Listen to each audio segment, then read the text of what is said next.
Oh shit, it's working! It's working!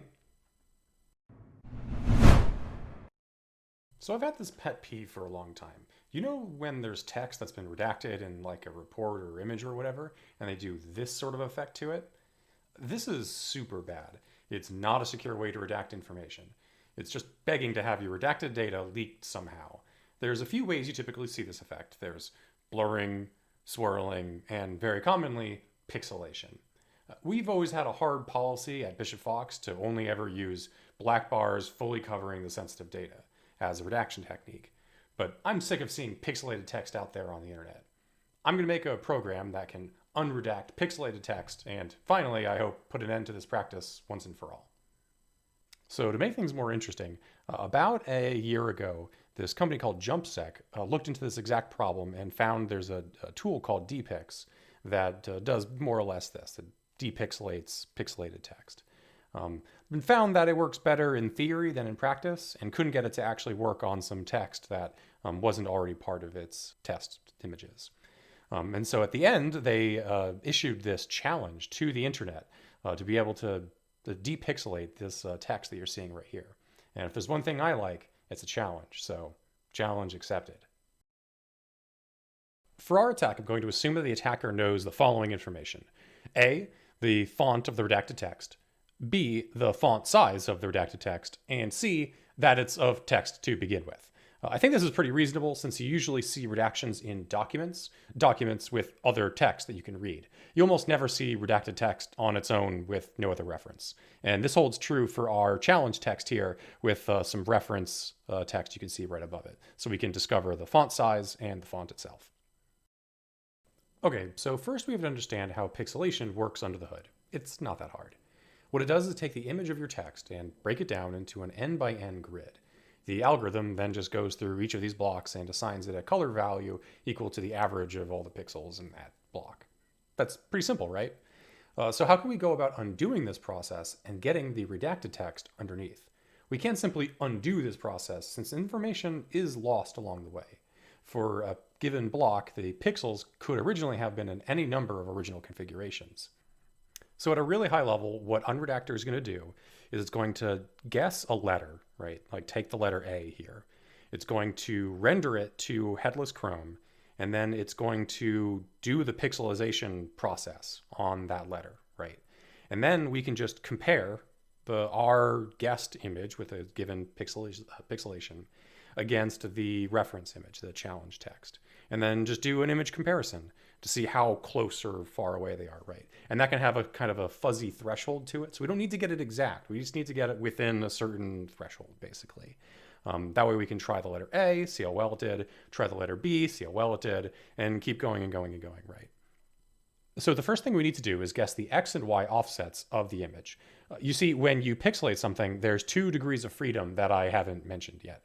If you think of this as a single static grid, then where you place the image on top of that grid matters to the resulting redacted image.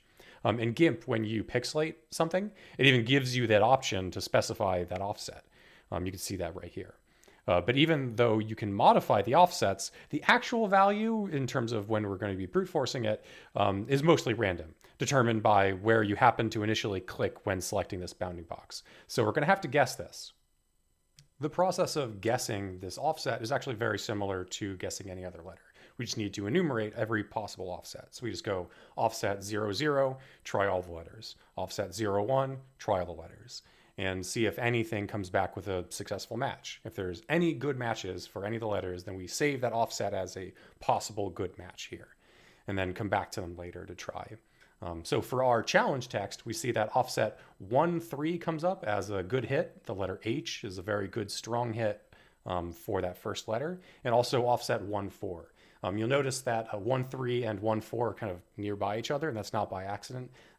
Offsets that are nearby each other also produce images that are sort of similar. So we should actually expect that sort of thing to happen.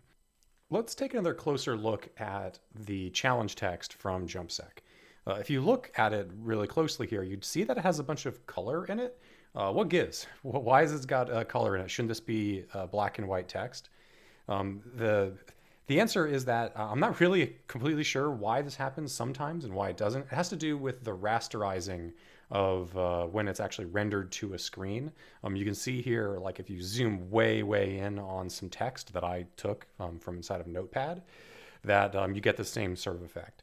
But this doesn't happen notably when we render text in headless Chrome, which is what UnRedacter is going to be using. So first we have to change our image here into grayscale. This is going to lose some information technically, but it's not such a big deal since we only need a kind of mostly matching image. So it's not a big deal. Okay, so what you're going to see in UnRedacter here, on the top line, it shows you the redacted text. That's our challenge image. The next image down below that, it's going to show you the current guess. That's the thing that it's guessing right now. And then the one right below that is the best guess. That's basically the best guess that we have so far. You can see this isn't the world's best front end. Look, I'm not a front end engineer. Actually, I'm not a back end engineer either. Maybe I'm just not an engineer. I do make stuff though. Does that count? I think that counts. Whatever. All right, let's run this thing. Pretty sure that the offset is 1, 3, and that the character set is going to be like, I'm trying a character set of uppercase and lowercase letters, numbers, and then a few special characters with dashes. You can kind of see in the image that there's probably dashes. Cheating a little bit there, but whatever, it's fine. Yeah, let's run this thing and see what it looks like. Oh shit, it's working. It's working.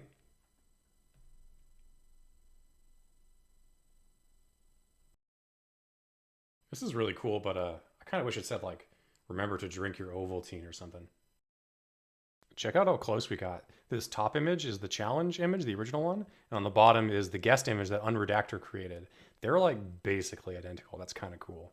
So I reached out to Caleb Herbert at JumpSec with the solution for the challenge, and he confirmed that it was correct. Score. Huge shout out to Caleb at JumpSec for putting this on. It was a ton of fun. He also asked me to not release the full answer to the challenge text. That way you folks can have a go at it yourself if you'd like. So remember, the next time you're redacting some text in a document, always do this. Never this, and definitely not this.